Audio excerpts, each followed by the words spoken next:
Good morning. I want to thank you all for your patience yesterday and for your prayers for my mom.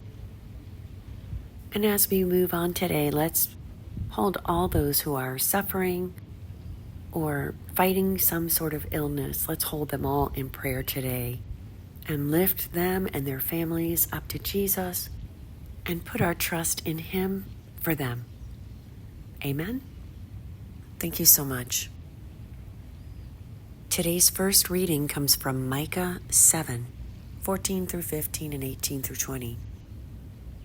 Shepherd your people with your staff, the flock of your inheritance that dwells apart in a woodland in the midst of Carmel.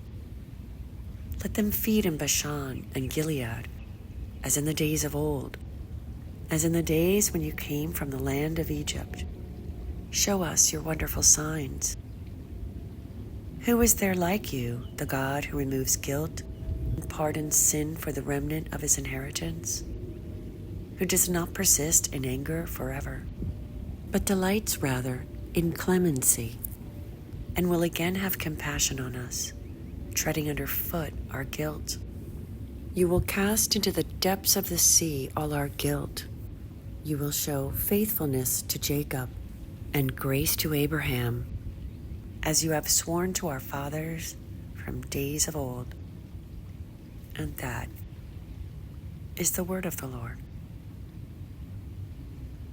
Our gospel reading today comes from Luke 15:1 through 3 and 11 through 32. Tax collectors and sinners were all drawing near to listen to Jesus.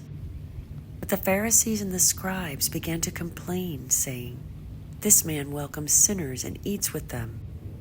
So to them Jesus addressed this parable. A man had 2 sons, and the younger said to his father, "Father, give me the share of your estate that should come to me." So the father divided the property between them. After a few days, the younger son collected all his belongings and set off to a distant country, where he squandered his inheritance on a life of dissipation.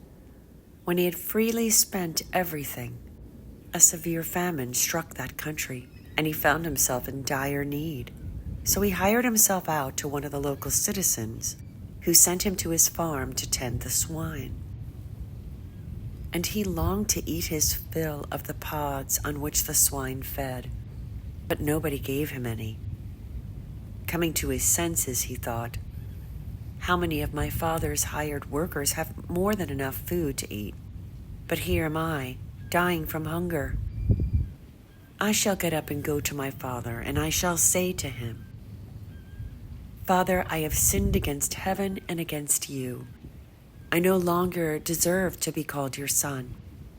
Treat me as you would treat one of your hired workers.' So he got up and he went back to his father. While he was still a long way off, his father caught sight of him and was filled with compassion.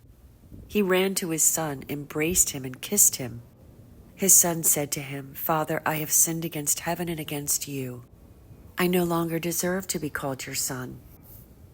But his father ordered his servants, 'Quickly bring the finest robe and put it on him. Put a ring on his finger and sandals on his feet. Take the fatted calf and slaughter it. Then let us celebrate with a feast, because this son of mine was dead and has come to life again. He was lost and has been found.'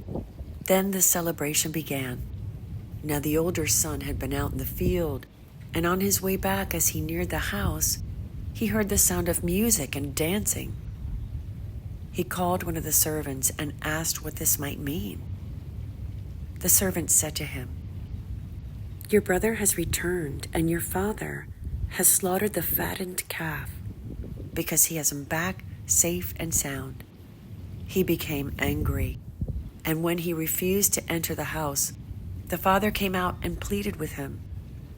He said to his father in reply, 'Look, all these years I served you, and not once did I disobey your orders. Yet you never gave me even a young goat to feast on with my friends. But when your son returns, who swallowed up your property with prostitutes, for him you slaughter the fattened calf." He said to him, "My son, you are here with me always. Everything I have is yours.